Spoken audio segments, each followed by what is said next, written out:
Welcome to Got it. Inspirational Journeys, everyone. My name is Ann Harrison, and today we're going to have a lot of fun on this show because I have a special guest who's also a writer. Welcome to the show, Mike. Ulmer. Thank you for having me. Thank you for having me, Ann. It's great to be here with you. Did I pronounce your Ever name since right? you passed my skill testing question. Did I pronounce your last name right, Ulmer? You did, and you Okay. passed my skill testing question. And that, as you recall, a few moments before we went on air, what's the capital of North Dakota? And you are the only person that I've been able to run into that knew the answer was Bismarck. So right now you are most high with me. Oh, wow. Okay, cool. So why don't you introduce yourself to the listeners and the viewers since we got off to such a great start? Sure. Well, I live in Canada. I live just outside Toronto.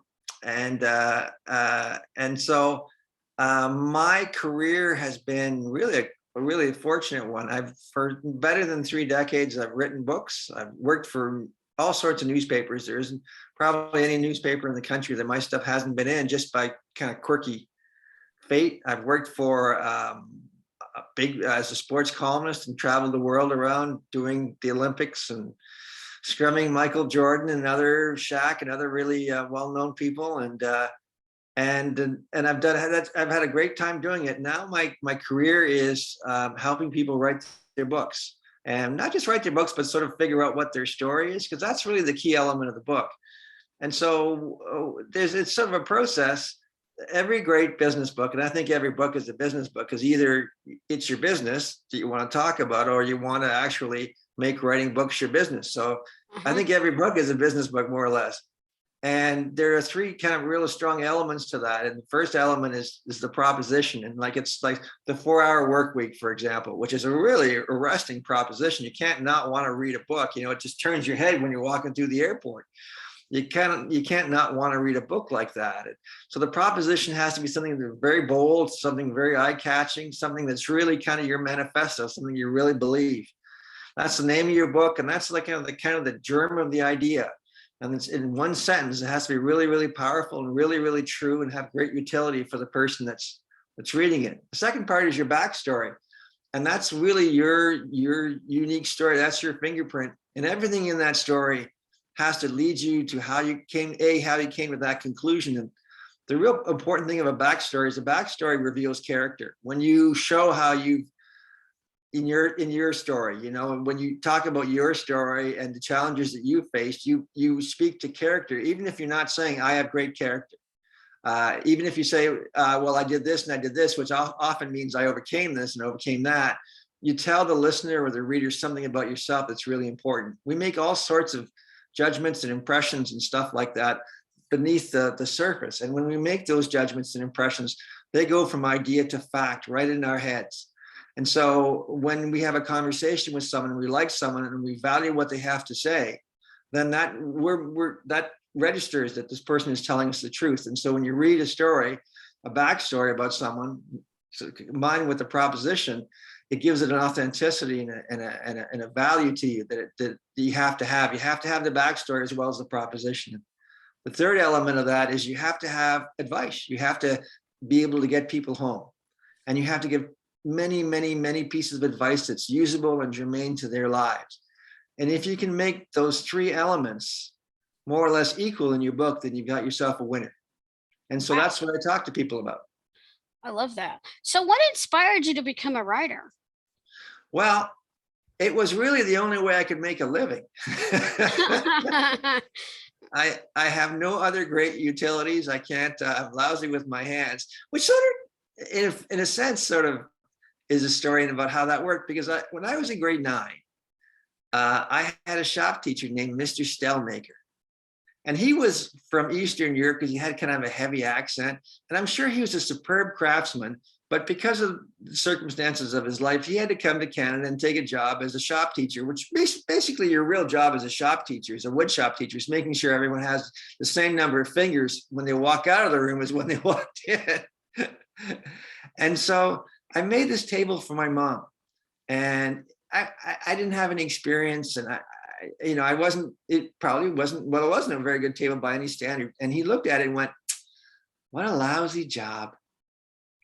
And at that moment, the idea of doing any woodwork, anything with my hands, evaporated. And I've told myself this story all my life, that I can't do anything with my hands. And what's goofy about that is that a lot of people think that about writing. They say, I couldn't write a book, or well, they said that I couldn't write a book. And I find that to be an obscenity. I find that to a lot of people, I've been told something that's just an out lie. And like Mr. Stellmaker gave me in a moment of carelessness, he didn't mean to ruin my life. He didn't mean to, disabuse me of the idea that I could ever do anything with my hands, but he did it in a careless moment. And as kids, as young people, we hang on to those things, but we also hang on to the things where someone says, you're really good at that. And when I was a kid, I would do compositions and I would sort of weave people into that. And that worked. And I got a lot of recognition from that. So it's always been that. I've always sort of been running to the sun, because this was the one thing that I can know of that I was really, really good at. And so I went to community college here, got a degree from a school that no longer exists, or at least from a program that no longer exists, started working my way up. And it's a lot like sports. It's a lot like a farm system, in baseball, where you work your way up, you get a bigger place. And I finally got to the top, and that's when I blew it all up. Wow. So I saw in your bio you've written 14 books. Are those all nonfiction? Have you tried your hand at fiction? No, I couldn't write fiction. I tried fiction a couple of times. I may be the worst fiction writer ever. but a lot of them have been kids' books, children's books, which gave me a lot of opportunity. Oh, I love writing children's books. Oh, so I do alphabet books. There's a great publisher out of the US, Sleeping Bear Press, and they do alphabet books. And they asked me to do an alphabet book about Canada. And I did. And the thing is sold like 160,000 copies. It's the number one, it's the best-selling alphabet book in Canadian publishing, which is great, because and so that meant that it's in every library and it's in every school. And still 20 years later, you can find it anywhere. And so I got to go and talk to kids about writing and talk to kids about how to listen and the elements of being a reporter and writing and listening. And after that comes all the other stuff, right? But how to write. So I probably talked to 10, 15,000 kids, because a lot of times they just give me the school. Apparently there are no regulations in Canada. They just give me the school. Oh, And wow. so that's been really, really, really, really great. And that sort of brought me here, because I realized I love helping people write. And I love shattering that idea that you can't write, because you can. I've got a funny story about that, and I've probably told this a few times to other people on this podcast. So if you've heard it Sure. before, just No, fast shoot. fast forward to it for those of you listeners or viewers who've heard it before. But if not, if you're still interested in it, here we go. So back in April of 2019, right after, it was either right before or right after I started this podcast. And a friend of mine she's a very dear friend of mine now. 'Cause I met her on Twitter through her podcast, Yeah. and she inspired us. She was talking about writing a 50-word story.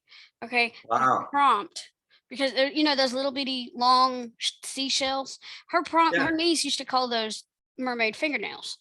And that was the prompt. I tried to write a 50-word story with mermaid fingernails. No, mine was a 51 word. But while I was trying to do, because there is this free course that I was taking, it was called the 21st Century Creative course. I don't remember what the name of it is right now, but anyway, that's beside the point. I was reading through the lesson that Mark McGinnis did, and he and as I was trying to read through it, the little story that I had written ended up morphing into a poem. And then I ended up writing 3 poems that day. It was like my brain would not get out of poetry. And I used to say, I can't write poetry. I can't Yeah. write poetry. It's rare for me to write. I can't what? And I got a poetry book out. So See, yeah. that is so I kind of have 10 rules. They're in the back behind me here. And one of the rules is the book, if you wrote the book you thought you were going to write, you wrote the wrong book. They are Uh-huh. living, breathing creatures that are in there. You're not building them, you're uncovering them, just like you uncovered your poem. It was always there. It's You know, just a matter of scraping off all the sediment to get to it. You're not building it, you're uncovering it. That poem was in you. And you just got to the point where you had the courage to uncover it. And that's what writing really is, just developing the courage to uncover what's already there. it's funny you should mention that because I tried to write a mystery and I had to put it aside because I just the story has morphed and changed and I just can't seem to push through that. But then I start writing children's fantasy and apparently the mystery was not the book I was meant to write. No, no, they manifest themselves. I'm going to turn around. I'm not being rude to you, but I'm looking at my 10 rules here, which I should keep over there, by the way. And the book knows better. Rule number 2: the book knows better. It knows what it is. It knows what it wants, and it will come when it damn well feels like it. That is so true. That is so true because I have a character, she was in my dreams and I thought, okay, I've got this book nailed. Yeah. Not one No. point I tried to write something else. I wasn't satisfied with it. I was reading through my book because I was writing a writing doing creating a writing method called the plot stitch because I'm not only a writer, I'm a crocheter. And I know this is not supposed to be about me. This is supposed to be about you, but we're Well, talking that's shop okay. here. We're That's talking okay. shop here, y'all. So just bear Yeah. with us. This Yeah. is one of my favorite things to talk about is writing. And Yeah. so um and then it felt like she was calling me back and I found a song that really fit the book and she was calling me back and I tried to work with it, tried to work with it, tried to work with it, then she stopped talking to me. So then I went back to children's fantasy. I was crocheting these little toys. Hold on. um this one.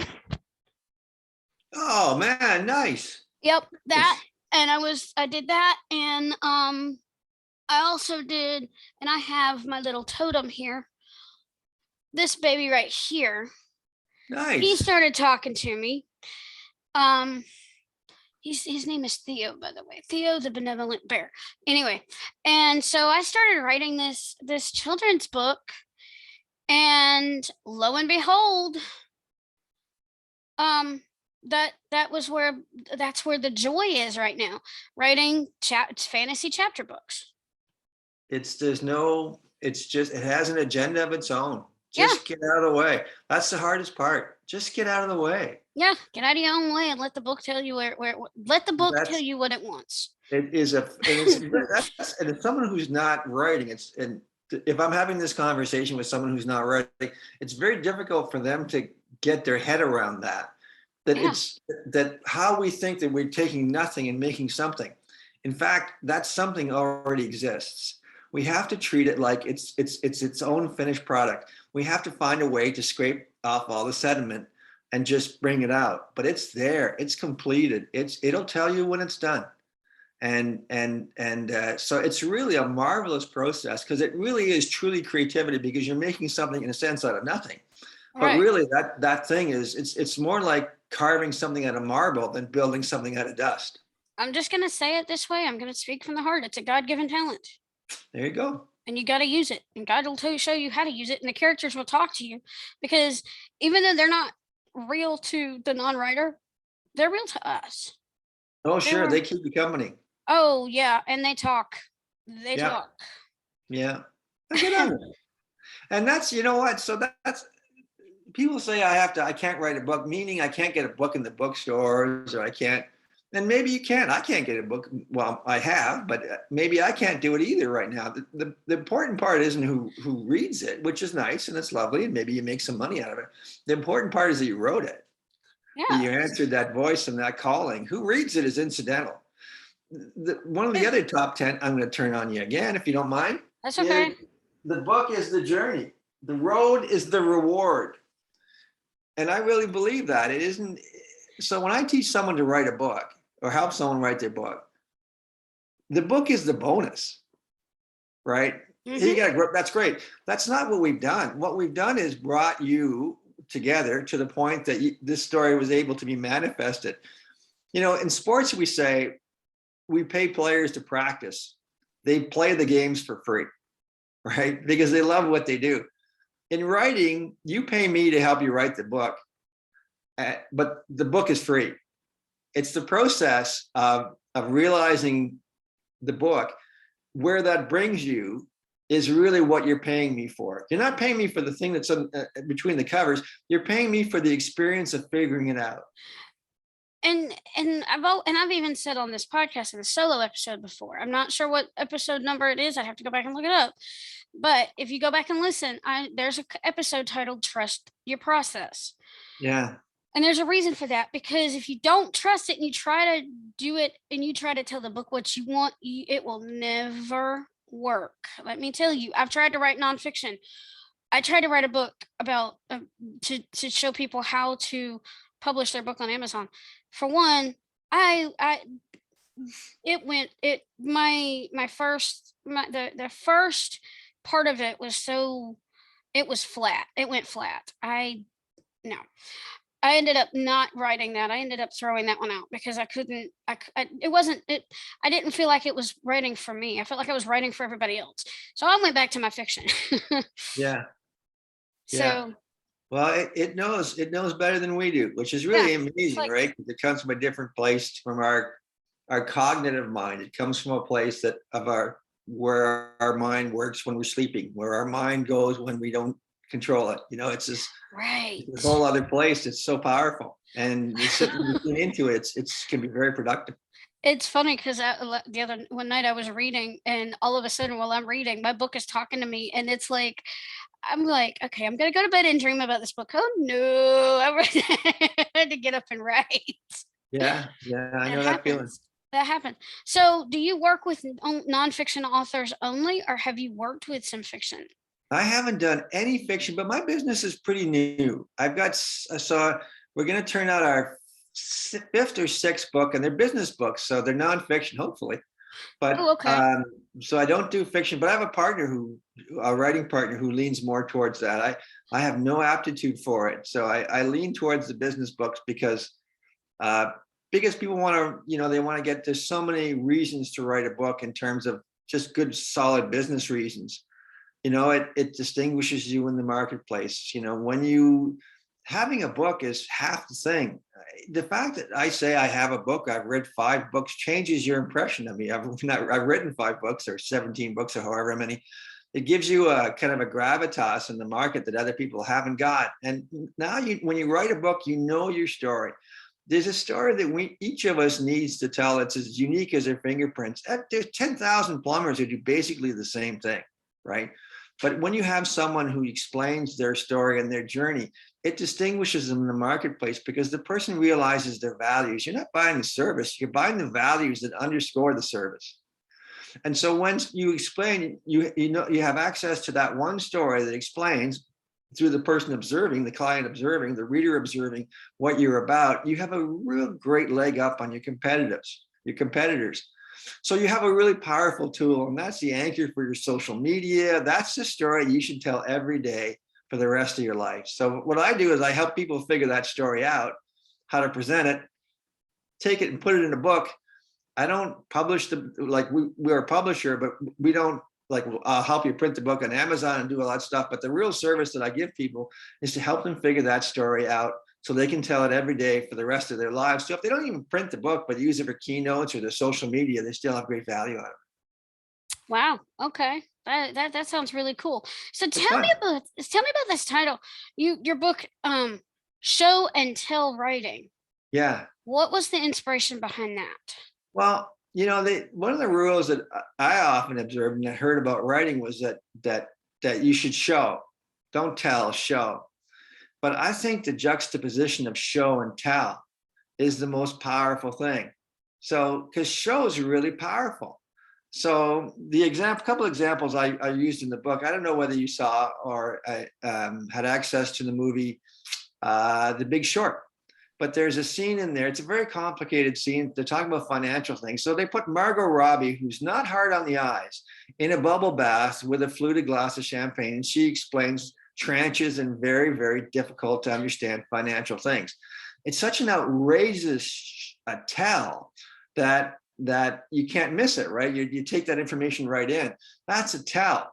But most of what really, sort of jumps out at us is stuff that are shows. And so they're impressions that we've made based on our own ability to take process information. So a gazillion years ago, which, we're 200,000 years old as a species.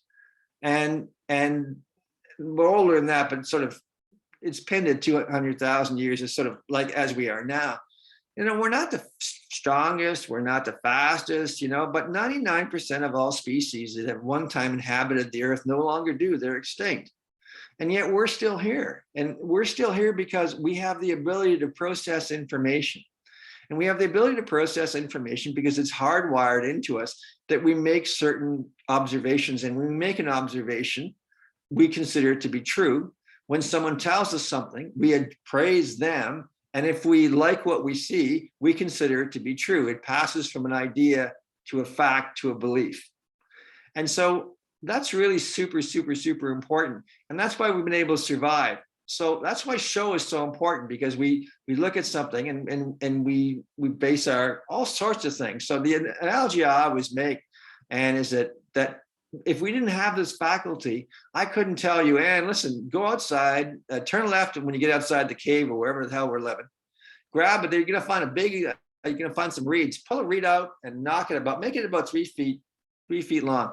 Then I want you're going to see a big stone beside it. Knock a piece of the stone off. Then I want you to sharpen the stone off that. And then I want you to stick it on the end of the spear, and I want you to come back.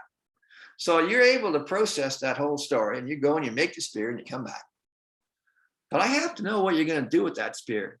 I have to judge based on your tone, your body, whether or not you're mad at me because I didn't marry your sister, your body posture, all these things. So I have to be able to discern what your intent is. And once I've discerned it, then we're cool. Then I know you're gonna do what I asked you with the spirit. So we're hardwired for both those things: to process information, to remember story, and to act on it, but also to observe and give credibility.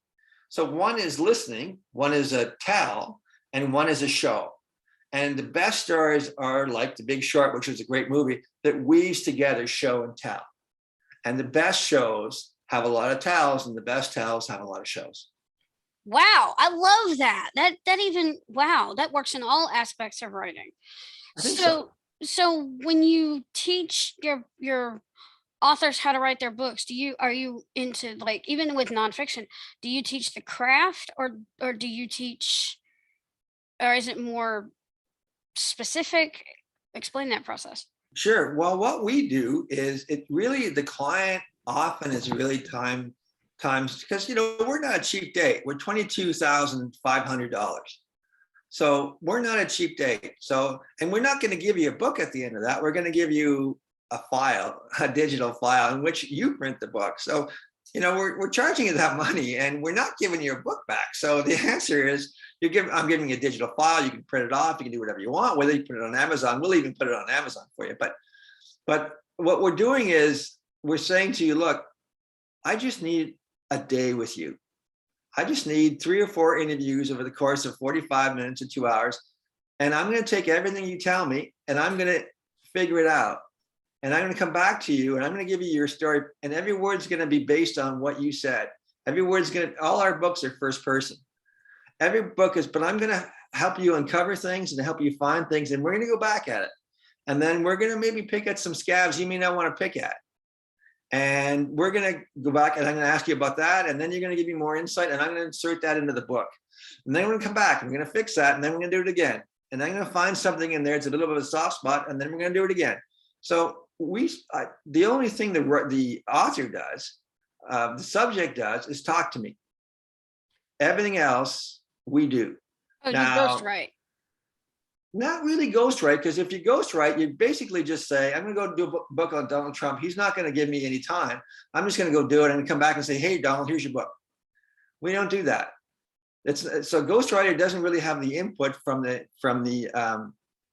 subject. So what we do is you just talk to us, and we come back with a version of the book, and then we just keep on finding it till it's right. Oh, okay. So you write, people who say, I can't write a book, you get there, you interview them, to they tell you the story, you put it into words, and then they can take it and That's right. yeah. That's one. So that's kind of our catalog service. That's the big service.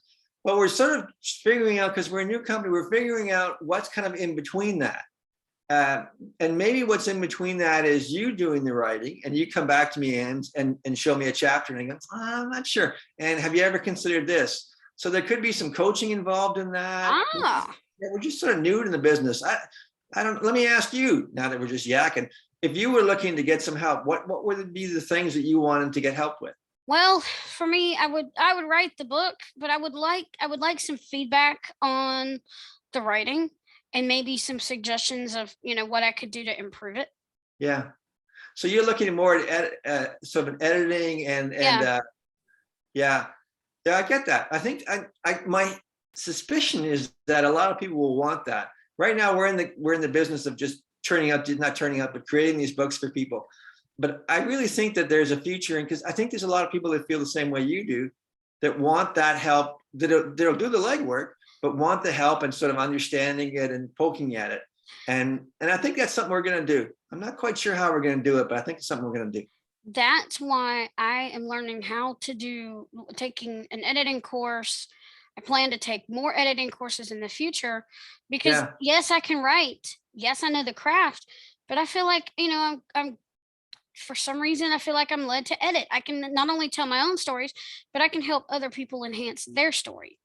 So editing, you should not edit your own book. No, no. You can do some revisions and self edits, but that shouldn't be the last resort. No. No, you need that second. Every great writer has a good editor. You need that second voice in there to say it, because you have to be ruthless. Now I'm going to turn again. This is third time I've done this, so don't think I have bad. We're No, Canadians. We're known for you're looking at having your good rules. manners. Right. We're known for having good manners, and it's very rude to turn your back on someone when you're talking to them. But I'm going to do it anyway. And I'm going to say the proposition, backstory, ideas, beliefs. The road is the reward. What is obvious to you is news to me. And my favorite one: everything is on probation. Every word you say is everything you write is on probation. And that means that there you have to be ruthless in getting rid of this stuff. And a lot of the stuff you have to be ruthless about is really stuff that's near and dear to your heart. Because so I would often sit in press boxes. There's a couple of guys that would do this. They'd be writing, they'd go, and they'd be giggling to themselves about how smart it was. And that's generally the stuff that should come out. So you need someone who's going to break your heart and is going to, is going to, is going to really, really, here's a story I told the kids. So I would say to them, and you're the only person, not being a sighted person, who doesn't know the answer to this question. So you know the answer to Bismarck, North Dakota, but you don't know the answer to this question. And it's can you see my bald spot? And I would turn around and show the kids, because I got a bald spot the size of Venezuela on the back of my head. And I would tell the kids, can you see my bald spot? And they'd go, yeah. And I'd go, come on, can you see my bald spot?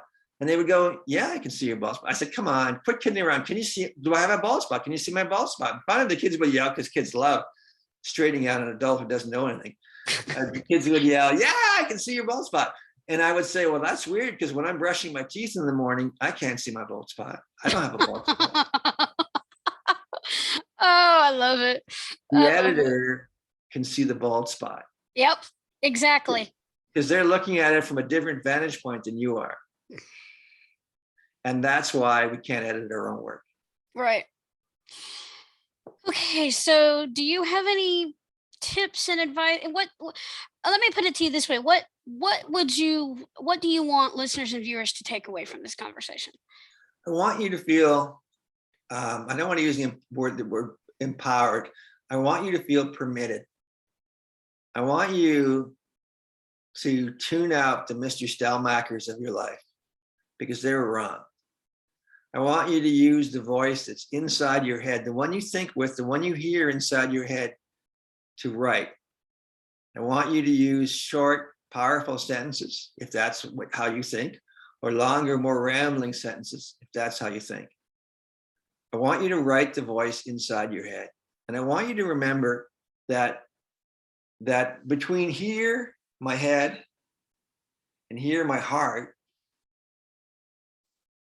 comes your story.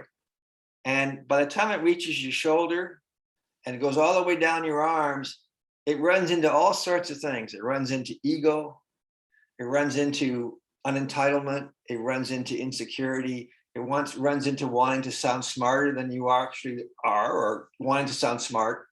And by the time it reaches your fingertips, it's corrupted.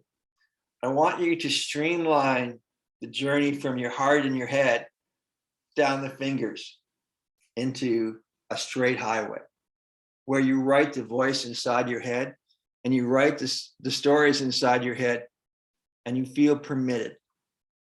And I want you to understand that all those thoughts that you have, we all have.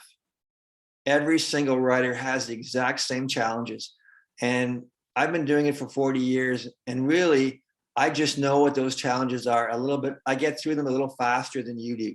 That doesn't mean that I don't encounter the exact same feelings about being unentitled to write those things, or wanting to sound smarter than I am, or any of those things.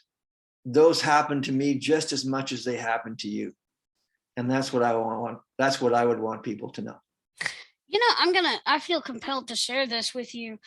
I was going through a tough time in my life, and I was sitting out on my mother's front porch because my house is not that far from hers. Yeah. And I came to this revelation that even though I love music, I can sing, but I can't play an instrument. No, I tried to teach myself, that didn't work. But here's the revelation: my story is my song, my words are my instrument. Oh, very nice. Yeah, Yeah. that's lovely. That's beautifully put. Yeah, and I never forgot that. And comes with the stories you tell, the message that you want to share, the poetry you write, anything. Yeah, they're begging to get out. Yep. We just Exactly. have to acknowledge them and get out of the way. You know, people want to use big words and they want to sound smarter than they are. And that's silly because they are smart. Me.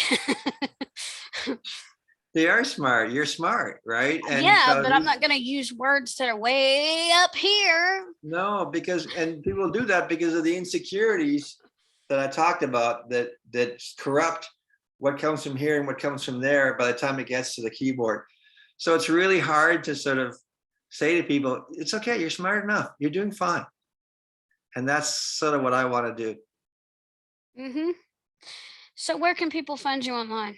Oh, sure. Well, they can find me online at my website, getcatapulted.com. And they can find me on LinkedIn under Catapult, and as well as my name, Mike Ulmer. And yeah, they can call me if they want. I don't care. I have a policy of not hard to get, because I don't know if you do this. In Calendly, everyone fills up their Calendly with false things. So the person looking at things, well, this guy's really busy. You know, I'm never too busy to talk to anyone about writing. Call me. And my number is 905-929-1607. I'm still trying to figure out how I can help people best. So I have this corporate client that we do the book for, which is really cool. And I love doing it. And I have a great team to do it with. But I'm still developing the other part. And so I'd love to talk to people about the writing. I won't, I'm not going to charge anything. We'll talk for a short period of time. Maybe I can steer you right. But you're doing me a favor because you're telling me what you need. And sooner or later, I'm going to figure that out and be able to help more people with it. So call me, 905-929-1607. It's just that easy. Okay. So, any last minute words of wisdom before we close this out? No, I think I'm pretty well spent for wisdom. I've given you about 2 weeks worth. Okay.